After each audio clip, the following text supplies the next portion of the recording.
Hello दोस्तों, इंटेलेक्टिव.इन के इस यूट्यूब प्लेटफॉर्म पर आपका स्वागत है। और पिछली वीडियो में हम लोगों ने सब्जेक्ट वाइज स्ट्रेटजी के अंतर्गत भारतीय भूगोल की स्ट्रेटजी को समझा था।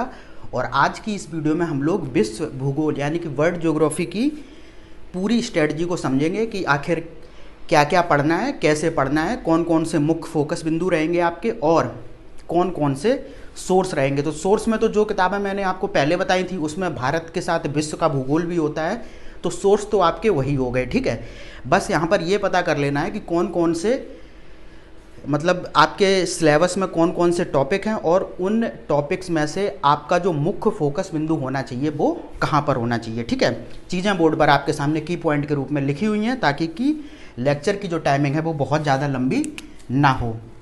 तो जो विश्व भूगोल की शुरुआत होती है वो होती है आपके ब्रह्मांड एवं सौर मंडल से।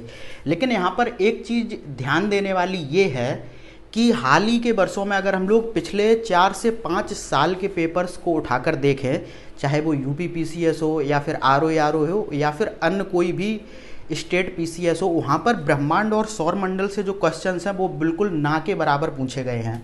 ठीक है, और अगर क्वेश्चन बना भी है तो ग्रहों से संबंधित बना है क्वेश्चन, तो इसीलिए आप ब्रह्मांड एवं सौर मंडल में जो आपका मुख्य फोकस बिंदु रहेगा वो क्या रहेगा, ग्रहों के बारे में पढ़ना। ठीक है, तो उसके बाद अगला जो टॉपिक है वो है पृथ्वी की गतियाँ। आपको भी पता है कि पृथ्वी 2 तरीके की गति करती है, घूर्णन और परिक्रमण।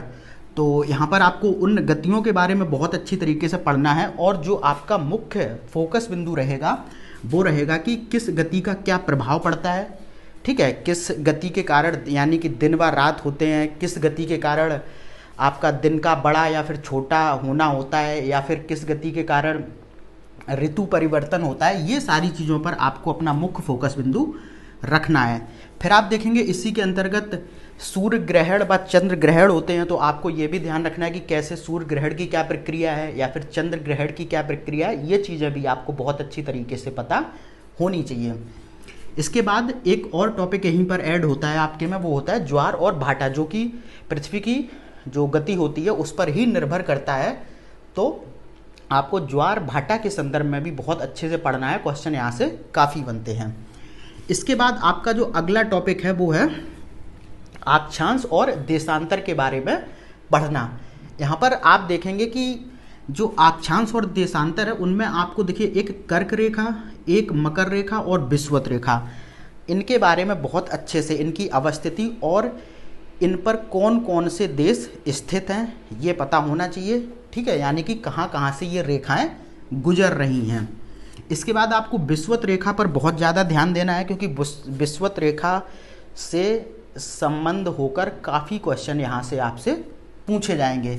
इसके बाद एक रेखा और इम्पोर्टेंट है जो कि यह प्रधान याम्योत्तर रेखा, ठीक है, जो कि ग्रीनविच से निकलती है, आपको पता ही होगा, इसी के द्वारा टाइम निर्धारित किया जाता है। तो इसके बारे में भी आपको डिटेल से पढ़ना है। ठीक है, तो ये हो गया अक्षांश और देशांतर के संदर्भ में।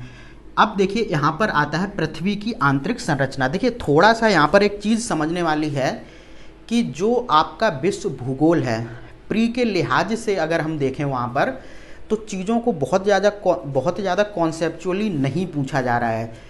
और मैंने देखा है कि बहुत से लोग जब ये वाले चैप्टर जब स्टार्ट होते हैं पृथ्वी की आंतरिक संरचना, तो इनको बहुत ही अंदर से खंगाल के पढ़ने लगते हैं। ऐसा लगता है जैसे कि वो भूगोल ऑप्शनल की तैयारी कर रहे हों। लेकिन आपको पता होना चाहिए कि प्री के लिहाज से यूपीपीसीएस और आरओ में चीज़ों को इतने डिटेल से नहीं पढ़ना पड़ता है। इसके ऊपर मैंने देखा लोग 3-3, 4-4 लेक्चर अपलोड करते हैं पृथ्वी की आंतरिक संरचना पर प्री के लिहाज से। अगर आप ऑप्शनल पढ़ रहे हैं तो ठीक है, लेकिन अगर आप ये प्री के लिहाज से देखें तो यहाँ पर देखिए आपको मुख्य फोकस बिंदु पृथ्वी की आंतरिक संरचना से क्या रखना है। एक तो ये देखना है कि किन किन तत्वों द्वारा परत का निर्माण हो रहा है, पहली चीज़। ठीक है, दूसरा परतों के बीच असंबद्धता कौन कौन है। ठीक है, आपको पता ही होगा कि जो पृथ्वी की आंतरिक संरचना है वो 3 भागों में बांटी गई है। ठीक है, क्रस्ट, मेंटल, कोर। तो यही देखना है कि क्रस्ट का निर्माण किससे हो रहा है, कोर का निर्माण किससे हो रहा है, मेंटल का निर्माण किससे हो रहा है। ठीक है, और क्या देखना है कि कौन सी परत के बीच मतलब किस असंबद्धता द्वारा कौन सी परतें अलग हो रही हैं। जैसे कि आप देखेंगे जो मोहो असंबद्धता है वो आपकी क्रस्ट व मेंटल के मध्य है, ऐसे ही है गुटेनबर्ग असंबद्धता वो आपकी मेंटल व कोर के मध्य है। तो ये लिस्टिंग वाली चीज़ें हैं, ये आपको याद करनी है। और घनत्व के बारे में देख लेना है कि किस परत का घनत्व क्या है। उसके बाद आप विस्तार देख लेंगे किलोमीटर में कि कौन सी परत कितने तक है, ठीक है, कितने किलोमीटर तक है, किस परत का विस्तार वो देख लेंगे। और जो भूपर्पटी में पाए जाने वाले तत्व होते हैं उनके बारे में आपको सही से पढ़ लेना है, ठीक है। इतनी चीज़ें हैं, अगर आप इनको कर लेंगे तो क्वेश्चन यहाँ से नहीं छूटेगा। आपको बहुत ज़्यादा डिटेल में जाने की ज़रूरत नहीं है कि किस परत का निर्माण कैसे हुआ, ये सारी चीज़ें आपको यहाँ पर पढ़ने की ज़रूरत नहीं है। उसके बाद अगला बहुत ही इंपॉर्टेंट टॉपिक आता है भूकंप, सुनामी और ज्वालामुखी। देखिए ये सारे टॉपिक जो हैं ये जब आप बुक्स में पढ़ेंगे तो बहुत ही इनको लेंदी करके दिया गया है, लेकिन देखिए एग्ज़ाम में सफल वही होगा जो अकॉर्डिंग टू एग्ज़ाम चलेगा, ठीक है। जो एग्ज़ाम में पूछा जाता है आपको उसे ही पढ़ना है। अगर आपको बहुत ज़्यादा जानकारी लेनी है तो आप फिर पीएचडी कर लीजिए, यहाँ पर अभी इतना डिटेल में मत जाइए, क्योंकि इससे आपका टाइम बहुत ज़्यादा कंज्यूम होगा और आप एग्ज़ाम ओरिएंटेड स्टडी नहीं कर पाएंगे। तो यहाँ पर देखिए मैं आपको बताऊं भूकंप, सुनामी और ज्वालामुखी में बहुत यहाँ पर चीज़ें आपको बुक में पढ़ने के लिए मिलेंगी। लेकिन आपको देखिए एक तो तरंगों के बारे में, जो भूकंप के दौरान 3 तरीके की तरंगें उत्पन्न होती हैं, ठीक है, पी, एस और एल, इनके बारे में बहुत अच्छी तरीके से पढ़ लेना है। उसके बाद भूकंप की तरंगों का मापन किन किन तरीकों से किया जाता है, जैसे रिक्टर स्केल है, मर्केली स्केल है, इन सब के संदर्भ में भी आपको पढ़ लेना है। अब जब बात हम लोग करेंगे ज्वालामुखी की, तो ज्वालामुखी में यहाँ पर जब आप देखेंगे प्रीवियस ईयर कितने भी क्वेश्चन उठा के देखिए, वहाँ से क्वेश्चन हमेशा बना है कि ज्वालामुखी की अवस्थिति के बारे में बताइए, कौन सा ज्वालामुखी कहाँ पर स्थित है, या फिर कोई ज्वालामुखी का विशेष नाम दिया गया है, ठीक है। जैसे कि मान के चलिए एक ज्वालामुखी है स्ट्रामबोली, तो उसका नाम दिया गया है भूमध्य सागर का, उसे प्रकाश स्तंभ बोला जाता है। इसी तरीके से अगर हम बात करें एक माउंट मैकिनले है, उसका 1000 धुआरों की घाटी का नाम दिया गया है उसे। तो ऐसे अगर कोई ज्वालामुखी का विशेष नाम है तो उसको आप देख लीजिए। और 2 चीज़ें आपको और देखनी है कि कोई ज्वालामुखी शांत है या फिर वो सक्रिय है, इस चीज़ के बारे में भी आपको पता होना चाहिए, क्योंकि क्वेश्चन बहुत बार ऐसे बन जाता है कि निम्नलिखित में से कौन सा ज्वालामुखी सक्रिय नहीं है या फिर शांत नहीं है। तो ज्वालामुखी के संदर्भ में इतनी चीज़ें आपको पता होनी चाहिए। उसके बाद जो आपका अगला टॉपिक यहाँ पर दे रखा है वो है चट्टान। तो चट्टानें 3 प्रकार की होती हैं, तो उनके बारे में आपको देखिए क्या क्या पढ़ना है कि तीनों प्रकार की चट्टानों का निर्माण किस तरीके से हुआ है। एक तो ये शॉर्ट में बहुत ही, ठीक है। उसके बाद उनमें कौन कौन से खनिज पाए जाते हैं, तो किस चट्टान क्रम में कौन कौन से खनिज पाए जाते हैं, और उसमें जीवाश्मों की स्थिति क्या है, जीवाश्म पाए जाते हैं या फिर सबसे ज़्यादा किस में पाए जाते हैं या फिर कम किस में पाए जाते हैं। ये सारी चीज़ें आपको चट्टानों के बारे में पता होनी चाहिए। उसके बाद देखिए ये टॉपिक आते हैं सौर विकिरण, ऊष्मा बजट एवं तापमान। ये काफ़ी कन्फ्यूजिंग से हैं और किताबों में इसमें काफ़ी बहुत ही लंबा चौड़ा करके दिया जाता है, क्योंकि किताबें देखिए मुख्य परीक्षा के लिहाज से भी लिखी जाती हैं, तो मुख्य परीक्षा के लिए तो आपको पढ़ना पड़ेगा, ठीक है। और मैं यहाँ पर बात जो कर रहा हूँ वो प्री की कर रहा हूँ, तो फिर आपको देखिए प्री के लिहाज से इसमें क्या देखना है, जो सौर विकिरण, ऊष्मा बजट और तापमान, इसमें आपको सबसे पहले तो ये जान लेना है कि ये चीज़ें होती क्या हैं। फिर दूसरी चीज़ यहाँ से जो जानना है वो है कि इनको कौन कौन से कारक प्रभावित करते हैं। क्वेश्चन मोस्टली यहीं से बन जाता है, चाहे कॉन्सेप्चुअल लेवल पे बने या फिर फैक्चुअल लेवल पे बने, क्वेश्चन यहीं से बन जाता है कि क्या है और इन चीज़ों को प्रभावित करने वाले कारक कौन से हैं। इसके बाद आपका एक बहुत ही इंपॉर्टेंट चैप्टर आता है जो कि है वायुमंडल। और सबसे पहले तो आपको यहाँ पर वायुमंडल के संगठक जो भी हैं, आपको पता ही होगा कि वायुमंडल विभिन्न गैसों, धूल के कणों आदि से मिलकर बना है। तो इनके बारे में आपको बहुत अच्छी तरीके से पढ़ लेना है कि कौन कौन सी गैस वायुमंडल में शामिल है, किस रेशियो में शामिल है, यानी कि किस परसेंटेज में शामिल है, और कौन सी गैस ज़्यादा है, कौन सी गैस कम है, किस गैस का वायुमंडल में क्या कार्य है। तो ये सारी चीज़ें आपको पता होनी चाहिए। इसके बाद एक बहुत ही इंपॉर्टेंट चीज़ यहाँ पर आपसे पूछी जाती है वो है कि वायुमंडल की जो विभिन्न परतें होती हैं उनके संदर्भ में भी आपको थोड़ा थोड़ा पढ़ लेना है कि उनका विस्तार कहाँ तक है, किस परत की कौन सी विशेषता है, ठीक है, और उनकी क्या बोलते हैं तापमान को लेके, कहीं पर तापमान ऊंचाई पर जाने पर बढ़ता है, किसी परत में तापमान स्थिर रहता है, किसी परत में तापमान ऊंचाई पर जाने पर कम होता है। तो ये सारी चीज़ें होती हैं। तो आपको एक वायुमंडल की परत के संदर्भ में इतनी चीज़ों के बारे में पढ़ना है, ठीक है, बहुत ज़्यादा डिटेल में आपको नहीं जाना है। इसके बाद आपका जो अगला टॉपिक दे रखा है वो है वर्षा या फिर वर्षण करके दे रखा होता है। तो इसमें आपको एक तो जितने भी वर्षा के प्रकार होते हैं और किन कारणों से उस प्रकार से वर्षा होती है, जैसे कि संवहनीय वर्षा है तो किस तरीके से होती है, पर्वतीय वर्षा है तो किस तरीके से होती है, इन सारी चीज़ों के बारे में भी आपको पता कर लेना है कि कौन कौन से प्रकार हैं और कौन कौन से कारण हैं जिनसे कि वर्षा होती है। इसके बाद हम देखें अगला चैप्टर आपका यहाँ पर दे रखा है वायुदाब एवं पवनें। तो वायुदाब एवं पवनों में आपको सबसे पहले ये इनकी इन्फॉर्मेशन ले लेनी है थोड़ी थोड़ी कि वायुदाब क्या होता है, पवनों का संचार कैसे होता है, ठीक है। इसके बाद आप देखेंगे कि यहाँ से क्वेश्चन देखिए कहाँ से बनता है, हमेशा वो बनता है स्थानीय पवनों से। जितनी भी विश्व में चलने वाली स्थानीय पवनें हैं उनके संदर्भ में आपसे मात्र दो चीज़ें पूछेगा। एक तो पूछता है उनका क्षेत्र, ठीक है, किस क्षेत्र में कौन सी पवन चलती है, और दूसरा पूछता है उसकी प्रकृति क्या है, यानी कि वो ठंडी है या फिर वो गर्म है। बाद बाकी यहाँ से चीज़ें बहुत नहीं पूछी गई हैं, स्थानीय पवनों के ही संदर्भ में क्वेश्चन हमेशा पूछा जाता है। अभी मैं आपको बाद में एक चीज़ और बता दूंगा कि ऐसे कौन कौन से इसके बहुत ही इंपॉर्टेंट टॉपिक हैं जिनसे कि क्वेश्चन हमेशा पूछा जाता है। मतलब अगर 10 क्वेश्चन यहाँ से, जैसे यूपीपीसीएस की बात करें तो यहाँ पर यूपीपीसीएस में इसमें आपको 8 से 10 क्वेश्चन मिल सकते हैं, और यहाँ पर आरओ की बात करें तो 6 से 7 क्वेश्चन मिल जाते हैं, ठीक है। तो मोस्टली ऐसा है कि ये क्वेश्चन मैं आपको वो टॉपिक बताऊंगा कि हो सकता है 8 से 10 क्वेश्चन सीधे सीधे आपको वहीं से मिल जाए। अभी मैं ये चीज़ें आपको बाद में बता दूंगा, पहले ये देख लीजिए कि टोटली आपको यहाँ पर क्या पढ़ना है। उसके बाद एक टॉपिक आता है वाताग्र एवं चक्रवात, ठीक है, थोड़ा हाई लेवल का टॉपिक है। तो इसमें आप ये समझ लीजिए कि वाताग्र क्या होता है और चक्रवात क्या होता है, चक्रवात के क्षेत्र कौन से हैं और चक्रवात का निर्माण कैसे होता है। और फिर आपको एक चीज़ मैंने ये तो बता ही दिया कि किस कारण से चक्रवात और वाताग्र का जनन या फिर निर्माण होता है।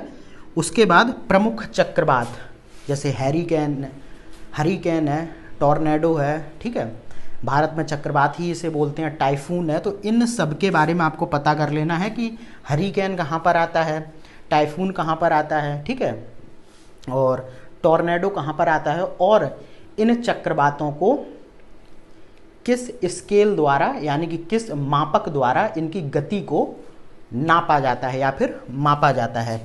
तो ये चीज़ें आपको चक्रवात के संदर्भ में पता होनी चाहिए। इसके बाद देखिए आपका जो अगला टॉपिक है वो है जलवायु प्रदेश। तो विश्व के आप जलवायु प्रदेश के संदर्भ में जब भी पढ़ें तो एक तो देख लें कि किस क्षेत्र में कौन सा जलवायु प्रदेश है, ठीक है, और उस जलवायु प्रदेश में वर्षा भी देख के चलें कि वर्षा की मात्रा क्या है, ठीक है। और आपको पता ही है कि वर्षा के ही ऊपर एक क्षेत्र की जलवायु निर्भर करती है, तो आप देख लें थोड़ा कि वहाँ पर वर्षा का क्या सिस्टम है। उसके बाद यहाँ पर एक इम्पॉर्टेंट टॉपिक आता है कि घास के मैदान। तो विश्व में जितने भी घास के मैदान हैं इम्पॉर्टेंट, उनके बारे में आपको पढ़ना है। और यहाँ से क्वेश्चन मोस्टली वर्ल्ड ज्योग्राफी के अंतर्गत हर बार पूछा जाता है। देखिए एक तो घास के मैदान में आपको पता होना चाहिए कि कौन से क्षेत्र में पाया जाता है। जैसे बहुत से घास के मैदान है, जैसे आप बेल्ट देखेंगे तो दक्षिण अफ्रीका में पाया जाता है, ठीक है, ऐसे पंपाज है वो अर्जेंटीना में पाया जाता है। तो ये सारी चीज़ें आपको पता होनी चाहिए। और दूसरा यहाँ पर घास के मैदानों के संदर्भ में आपसे जो क्वेश्चन बनेगा वो ये बनेगा कि वो घास का मैदान उष्णकटिबंधीय है या फिर वो शीतोष्ण कटिबंधीय क्षेत्र में अवस्थित है या फिर शीतोष्ण कटिबंधीय घास का मैदान है। तो ये चीज़ें भी आप देख लेना कि मैदान उष्णकटिबंधीय है या फिर शीतोष्ण कटिबंधीय और किस क्षेत्र में वो मैदान अवस्थित है, ठीक है। तो ये चीज़ें आपकी हो जाएंगी जलवायु प्रदेश और घास के मैदानों से। अब थोड़ा इधर आ जाइए फिर आपको पढ़ना है जितने भी विश्व के महासागर हैं उनके संदर्भ में पढ़ना है। तो वहाँ पर भी किताबों में आप देखेंगे चीज़ें तो बहुत ज़्यादा लिखी हुई होंगी, लेकिन आपको मोस्टली ध्यान देना है कि किस महासागर में कौन कौन से गर्त अवस्थित हैं, ठीक है, कौन कौन से कटक पाए जाते हैं। और फिर एक बहुत ही इम्पोर्टेंट टॉपिक यहाँ से आपको कवर करना है, वो होता है महासागरीय धाराएं। और धाराओं के संदर्भ में आपको 3 चीज़ें पता होनी चाहिए। एक तो उनके बहने का क्षेत्र, दूसरा वो गर्म है या फिर ठंडी है, ठीक है। इसके बाद आपको महासागरीय लवणता के बारे में भी पढ़ना है, क्योंकि क्वेश्चन यहाँ से काफ़ी पूछे गए हैं। तो महासागरीय लवणता को आप पढ़ लीजिए कि कौन कौन से तत्व लवणता में शामिल होते हैं, कहाँ पर बहुत अधिक लवणता पाई जाती है, कहाँ पर सबसे कम लवणता पाई जाती है। और एक चीज़ और यहाँ पर आप याद कर लेना कि कौन कौन से कारक हैं जो महासागरीय लवणता को प्रभावित करते हैं, ठीक है।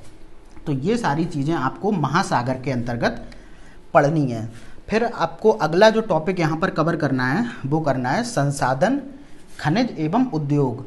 तो देखिए यहाँ पर आपको बहुत ज़्यादा चीज़ें नहीं पढ़ना है, बस देखिए मैं आपको 3 चीज़ें बता देता हूँ, 2 चीज़ें उनको आपको पढ़ना है कि किस संसाधन, खनिज या फिर उद्योग के कौन कौन से क्षेत्र हैं। जैसे लोहा के लिए कौन सा क्षेत्र विश्व का प्रसिद्ध है, ठीक है। ऐसे ही हर देश में कुछ कुछ क्षेत्र हैं जो विभिन्न खनिजों, संसाधनों या फिर उद्योग के लिए प्रसिद्ध हैं। तो उनके बारे में आप एक लिस्टिंग बना लीजिए अपनी बढ़िया सी, और कौन से देश किस खनिज या फिर किस संसाधन या फिर किस उद्योग के मामले में शीर्ष पर हैं। तो ये चीज़ें आपको बस यहाँ से 2 कवर करनी है, बाद बाकी आपको सभी चीज़ों को इग्नोर कर देना है।